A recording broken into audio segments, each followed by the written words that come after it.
We are live. So thanks for coming along, everyone, today. I'm Cameron at Pointer, head of recruitment. With me is Alana. Alana is also with us, head of strategic recruitment as well.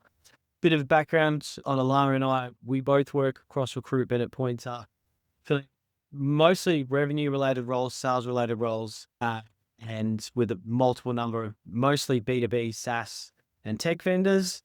And today, we're going to talk about some of the things we see in the market and got an analogy around investments, like a property investor, and how you can think about hiring things that are delivering you long-term value. And there's a whole lot of concepts to it, but we'll jump right in and we'll kick off. Now, everything today is like it's based on our experience. We've got some resources that we can share as well. Obviously, we do this for a living, but our aim is also to just bring some transparency into the market for job seekers, but also for hiring managers on how to run a really successful hiring process so that we have really good roles in the market and people are enjoying their careers. So, Alana, maybe just sort of frame you sort of came up with this concept around hiring like an investor or thinking like a property investor. Can you sort of frame the problem and sort of how this topic came about? Yeah, so I think we're all really familiar with how we go about business transactions and personal financial transactions, and also Cam yourself coming back from the construction industry. That's always top of mind in terms of some of our conversations. But thinking about buying a property in today's landscape and going to market, you have to actually identify what you're looking for, and what you're looking for may not match what you have in terms of the budget. And I think it's that trade-off or that openness to really understand what's going on, understanding what's happening in the market so that when you are looking, you can find the perfect house for you right now, but noting that there's some other challenges that might come along the way and other ways to add value. So it was a thought process around that. It was, really born out of a problem we're seeing a lot as well, which is people coming to us and wanting to find the perfect candidate with 100 skills, but the salary is not reflective of that in the market. And really, what can you identify and what's the key elements of within the recruitment process and after the recruitment process that can give you what you're looking for at the price point you're willing to come in at. So it's kind of etched in both of those two elements, and a problem that we see every single day here at Pointer. Yeah, awesome. I think the original analogy originally was like everyone wants two-story beachside house, but then they've got their budget, whatever their budget. Now we're not all Microsofts and Oracles where we can just throw money into the market and get exactly what we want. But as a property investor will be thinking, well, where can I find value with the budget that I do have? And like an example might be, what can I find that's a street or two back from the beach? It's got the good foundations. I can get permits to do a second story and have beach views in 12 months' time. And in the end, we're in the same place, but we've done it within budget and we've got a plan to be able to get there. So we think hiring's like a bit similar like that. You're investing in staff. And for us at Pointer, like recruitment is never just about getting a bum in the seat. It's always about the ongoing, it's the results of that person succeeding in 6, 12, 24 months time, which is what we care more about than just getting the right person at the right time. So I think part of this, like I said, it comes down to sort of knowing the market, right? And mapping out, like having a bit of a plan. What is your dream end goal? Like with the type of candidate you want, like we said, the beachside property, but then understanding, okay, what is my limitations with maybe budget? What is the market expecting? What are employees that I'm trying to attract? What are they expecting from a salary and from an OT perspective? Can we deliver on that? If we've got a misalignment, which is often the case, like markets, like a job market, are all about like aligning buyers and sellers. And I think what we Yeah, discussed as well was that the market today is not the market last year and it's not in the market tomorrow. So it's also making sure that whilst we may have paid 100,000 for someone last year, it might not be relevant in the market today. So it is also just being, really clear around, what's happening right now, and having those trusted advisors around you, whether it be Pointer, whether it be other places, or just so you really are honing in on what's realistic and what makes sense. awesome. Do you think it's all about the money, Alana, like the way we, that's what I've sort of framed at the moment. Do you think it's all about the money or is there more to this? I think it's a really good question. I don't think it's all about the money. I think trajectory, like when we're talking about sales roles, we're talking about people who are highly ambitious. So yes, they want to get, they want to achieve their goals at base salary. They want to have, a really attractive OTE that's attainable, but they're looking at what is their growth opportunity? What is their development? What is their succession and progression plans look like? And I think the whole package makes up the house, right? It's not just the physical house itself. There's so many different layers, the garden and so forth. So, what we're seeing is from a candidate side of thing is they're asking the questions around what is the employee benefits? What does it look like in 12 months for me here? How am I going to grow? How am I going to develop? Do they care about me as a person? And those things are really important. Whilst you can't necessarily put them on paper in the same way, it's definitely what we see come through in questioning a lot. Yeah. So, like, I agree. I definitely don't think it's all about the money. Money can get you what you want for sure, but like a problem that we'd often see as recruiters is clients who come to us, they're wanting an enterprise account executive. They're at a stage where they're building enterprise pipeline and they want this person to come in and continue to build that pipeline and start executing and selling into enterprise. Now, as we all know, enterprise deals are going to take, they're on average 9 months plus. Okay. So they're wanting someone who is currently selling enterprise, doing qualifications through MedPick, following proper advanced like qualifications and sales methodology and processes, and currently hitting their quota where they're currently selling, right? So they're wanting an enterprise rep who's hitting quota and they're willing to come and then sell their product where they've got a 9 month period before any real deals close. Now, this person might be on 150K base, but if they're hitting their quota, they're actually earning 300, right? And then they've got to take a risk on your job to come back to earning 150 for 9 months before they even start seeing commissions, right? Money can solve that problem because you can guarantee rank for 9 months if you can do that. But I know that most companies, they can't do that. They can't throw that much money at someone. So what an investor will do is will go, well, where can I actually maximize and find some value in a market that will get me where I want in 9 months' time anyway, without having to guarantee that type of a rent. So yeah, we think just understanding that the market is really important first to come in with the right budget, the right expectations. I think this is in terms of having those foundations, it's these expectations here. If we get really, really solid and well-aligned expectations from a client, like a hiring manager perspective, with what they want to get from a candidate's perspective, you usually find you will get roles filled quickly. You'll have successful people in those seats with long tenure. So let's And I, look at, yeah, go ahead. yeah. No, I was just going to say, I feel like, unrealistic expectations always result in disappointment. Like it doesn't matter how good the candidate is, but if you're trying to tick 100 boxes and the candidate only has 90 of them, you're going to be disappointed. But if you actually realize that those 10 aren't that important, you'd be stoked with that candidate. So I think it's that realistic expectation. Let's talk about ticking boxes. Good little segue there, because there's this whole idea that I would say we've developed it, that we talk about at a point around this skills matrix. And every salesperson, no matter at what stage they are in their career, we feel should be investing in their own personal professional development, developing their skills, becoming, high performing, high earning reps for your company, and then growing into leadership or whatever it might be, growing through from SMB to mid-market to account executive to enterprise. That all requires skill development. It requires some experience, but it also requires skill development. I think the skills matrix is coming back to, all right, what are the essential skills for this role that we need this person to have on day one? Okay.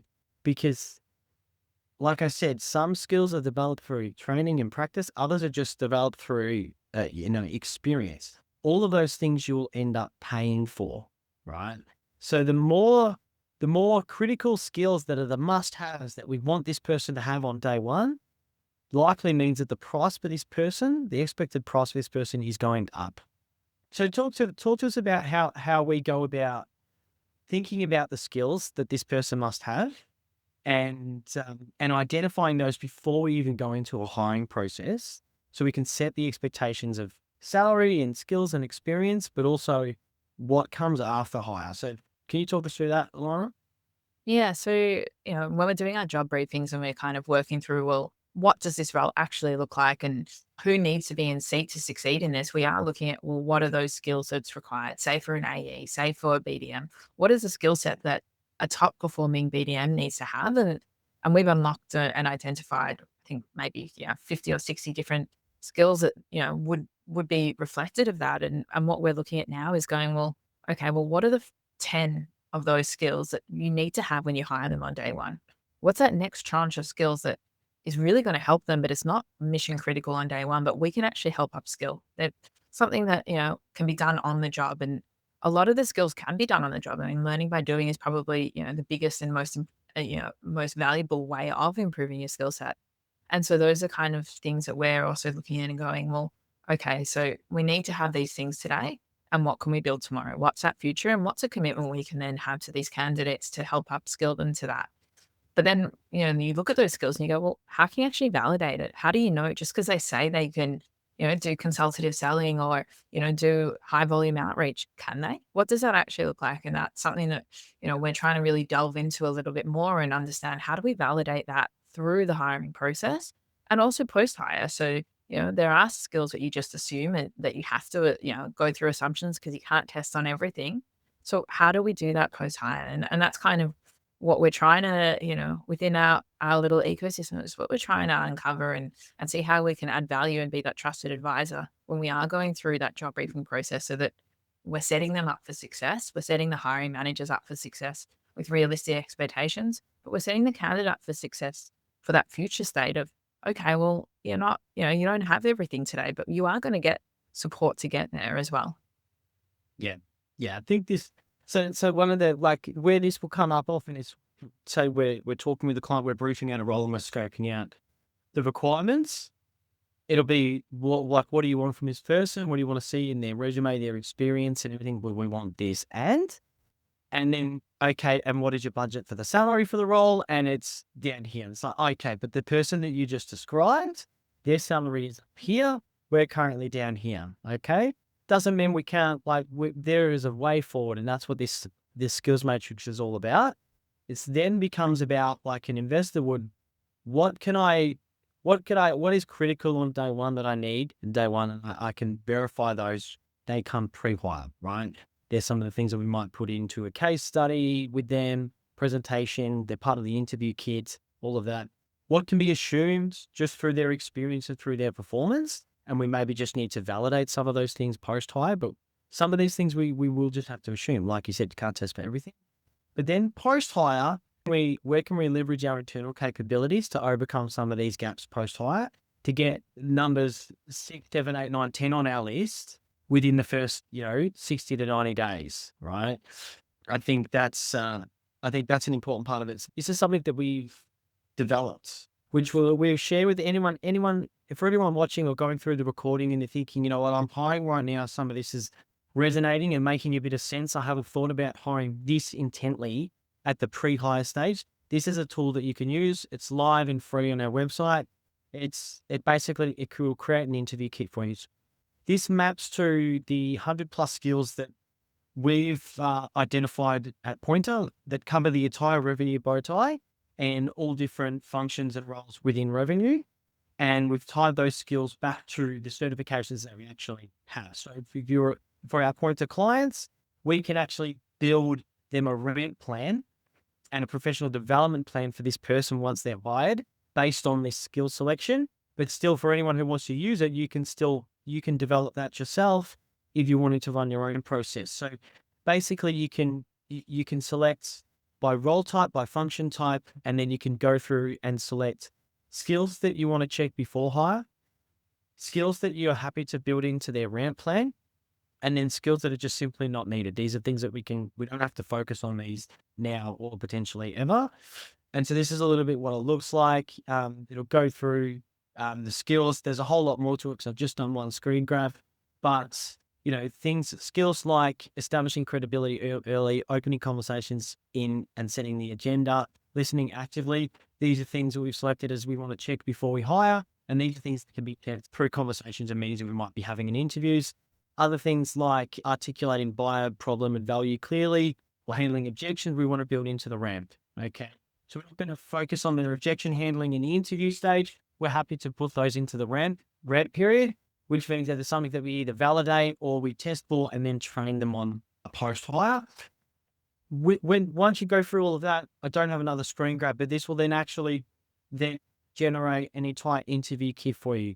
So interviews 1, 2, 3, whether or not you need any kind of practical assessment in there, and it will also give you prompts and ideas for how to actually run those interviews, how long you'll need for those interviews. So really useful tool if anyone wants that. That's the freebie today for joining us. And it's a pretty handy. I think, every role is different and every company is different. Everyone has different resources, and as particularly in the startup world. And I think that's, identifying what actually matters to you for your AE or your BDM or whatever it may be is different to someone else's AE. So it is one of those ones where, have a play around. It is really fun. I was on it last night. So yeah, it's worthwhile because it does give you some really good insight, whether you utilize or not. It gives you really good insight into what are the key things that we should be looking for. Does.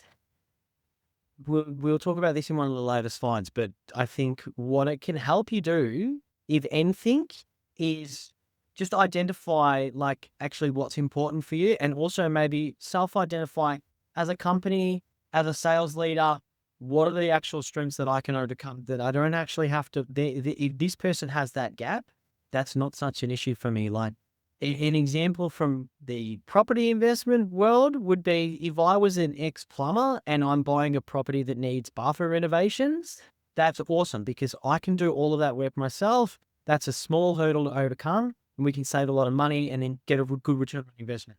If the property requires a lot of electrical work, then that's something I'm not qualified to do. I'd have to get a contractor in, very expensive, and I get little return on investment for that expense. So it's understanding your own internal capabilities as well, leveraging those, and just thinking about those pre-hires, I think, is a concept that is worth noting.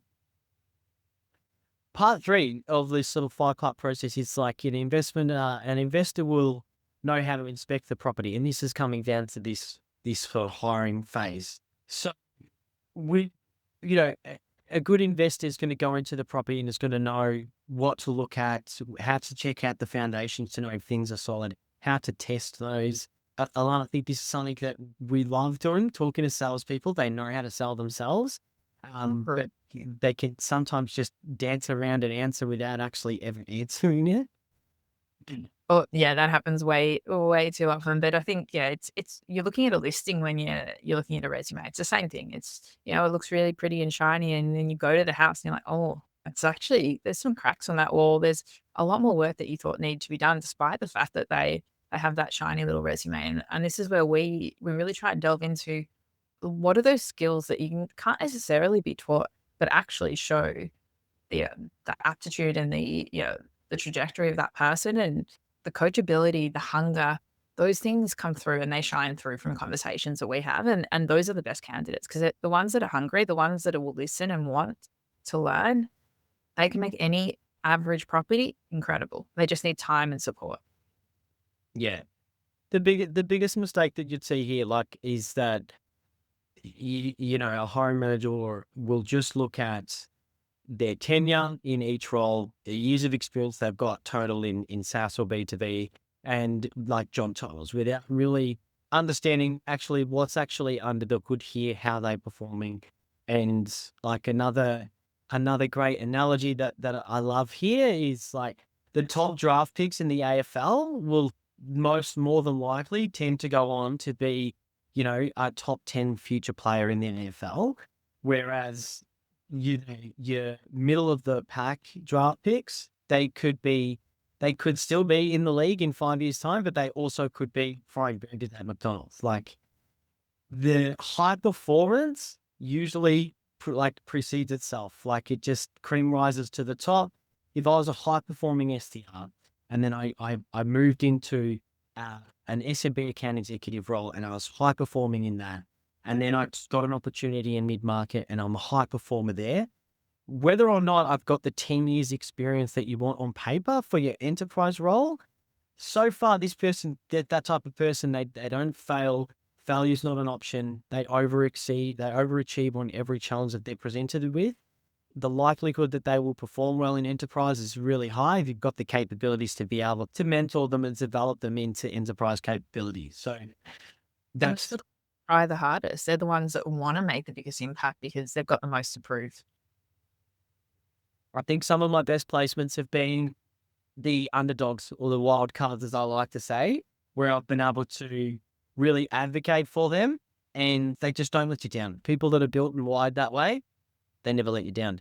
So you got to be open to, um, looking at things through a bit of a different lens, understanding what's actually beneath the hood and the foundations, and then can we develop upon that? And I think, that also goes back to, you have a list of things that you're looking for and your budget doesn't meet it. So, yeah, you're saying, "I want X, Y, and Z, and I have a certain amount of money," but where does that leave you? That leaves you probably and you want an enterprise, account exec, you're probably tapping into the worst performers or the lower rung of the enterprise account execs if you're hitting that number, but you can get the star performers of that SMB, and that trajectory is obviously that's where you're gonna see better performance. So, yes, you can say, "I only want enterprise experience," but you're probably gonna get that lower end unless you're offering, like you said, the OTE is matching what they're currently earning as a high performer. Yeah, and it's a good point. Like we talk about sometimes the bell curve. And if your salary notes here and what they can earn in year one is at the upper end of the bell curve, then you're certainly going to capture, the cream. But if you're on the lower end of the bell curve, then you're probably going to be picking up those that may be less capable, less likely to outperform over time.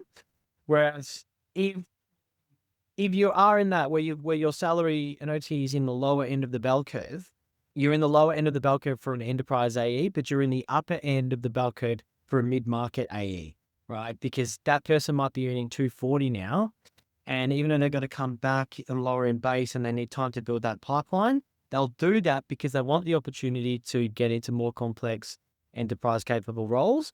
And it also then gives them a higher earning potential because a mid-market naturally is going to have a mid-market sort of roof and cap on it, whereas the enterprise is going to take them into larger deal sizes. So thinking things like that, where am I sitting in this bell curve? Great way to frame it. What about the renovation plan? So once you've sort of got that property and you've identified something you think's got a lot of potential, like this is for us, this is where the fun starts. Like a person starts on day one.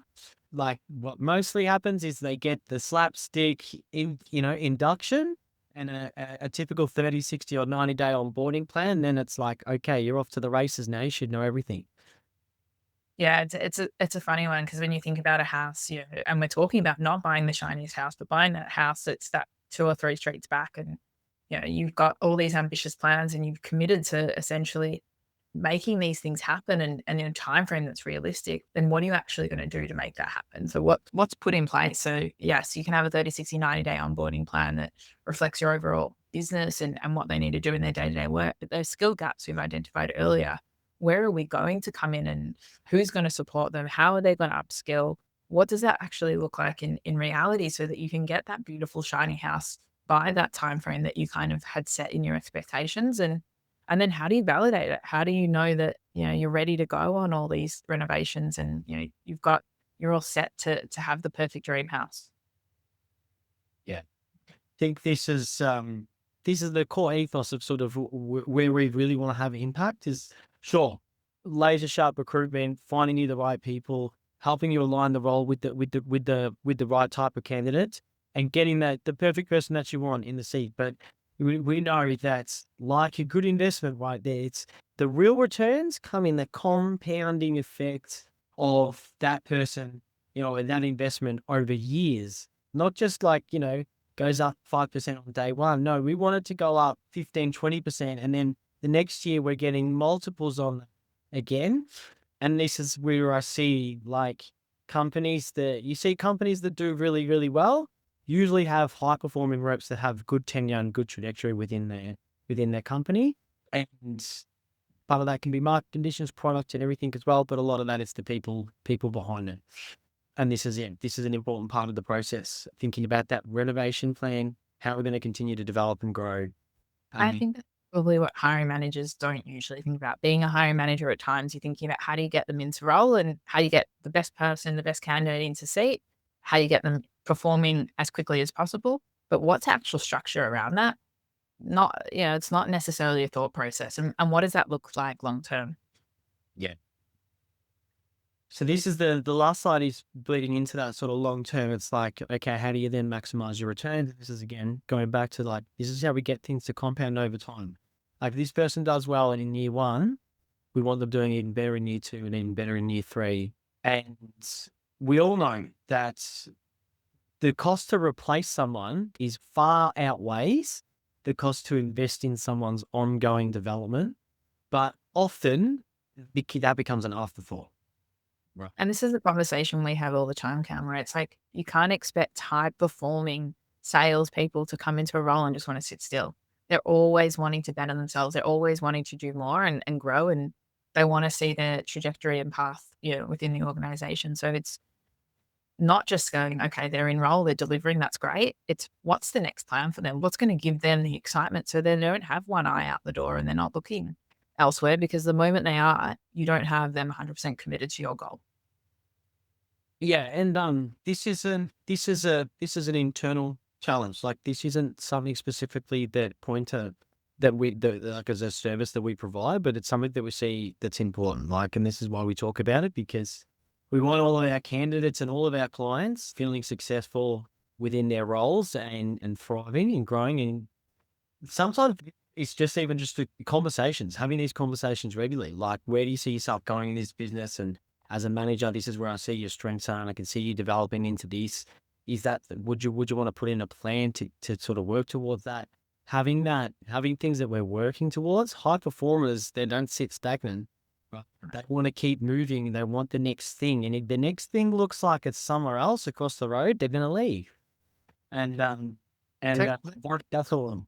the candidates we speak to, our top candidates, are looking to leave, and for the majority of the reasons is I don't see the next opportunity within my organization. So it's we can't. I feel like too often we neglect and forget what's next and how we keep people engaged and growing with us. And it's sometimes it's a really simple thing, and sometimes it's more challenging. And it's having those honest conversations. Yeah, yeah, really good point. You're right. Like everyone that we talk to, it is a common thread of why they might be looking for something else. Just to sort of start rounding things out and finish up, we're coming up on time, guys. So thanks again. But basically, what we tried to present today is a bit of a framework of what we might see as a best practice for recruitment and for hiring. And it starts even before you even put a job ad up, right? And it's talking about what are the skills that we need for this person, mapping out those skills. How do we identify these in the interview process, post the interview process? What are we happy to hire without with, guys? Because if we want the whole kitchen sink, but we've got a limited budget, then we're going to have a gap, which will lead to slow hiring times, long processes, people burn out, you get interview fatigue, you'll end up making a bad hire. Thinking about this early is really going to help you speed up those interview time, those hiring timelines, but also really sharpen it up to get you exactly what you want and develop that person. So getting that ideal candidate profile and aligning it with the market, making sure everything's in with expectations, generating the right interview kit and the post-development plan, the post-hire plan to develop and grow your new asset, right? Your new investment, and get the compounding effects on those from years to years. So other than that, have I missed anything? Have we missed anything, Kalana? Is there anything else you want us to touch on? No, I think we covered it all. I think it's a complicated and challenging environment, and I think we see it every day. And these are some of the lessons that we've learned along the journey. And ultimately, it goes back to me: if we know and we have realistic expectations on what we want, we can find someone that's going to tick those boxes. And how do you get the best out of them? That's an ongoing conversation and an ongoing process that you need a few people involved in. Yeah, awesome. So again, guys, like this is what we do for a living, but we're certainly not here to sell you our services. We're here to try to help everyone build out a strong hiring process so you're getting the results you need. Of course, if you're wanting some help from Pointer and any of this resonated, by all means, we're more than happy to chat. But we've also tried to make it very accessible for people that are maybe looking to rather trying to do this themselves. So we've got multiple resources on our website, or many of which are free. For example, the interview kits, I'll drop this link in the comments of the webinar today. So if you're here now or you're watching the recording later, that'll be there for you to access. But otherwise, thank you. Thanks for coming along. We really appreciate it. And happy hiring. One quick question there, Cam, coming in from Rob on LinkedIn saying, curious on your thoughts around the rise of AI-led recruitment processes, particularly initial interviews being handled entirely by AI agents, like what Flyers is rolling out. Yeah, okay. I'd love to go into one of those processes and see what it's like. But I think the human elements of, so we use a lot of AI in our agency, right? Absolutely. And quite cleverly as well. But a lot of it is around the pre-screening process, vetting, screening CVs, analyzing it and querying it from different angles in multiple ways. But for me, I think, and I'm incredibly biased because I'm a recruiter, but the thing with sellers is they're all going to know what to say in an interview. And the conundrum is that even the worst sellers are probably even more likely to know what to say because they've sat in so many performance review meetings with their managers that they've heard time and time again, you're not doing this enough, you shouldn't be doing this, X, Y, Z. And so then when they're talking to you, they're regurgitating that, but for whatever reason, they're here because they haven't been able to do that. Now, I don't know if the AI yet is going to be capable enough and have that intuition to be able to decode that when they're talking to a salesperson.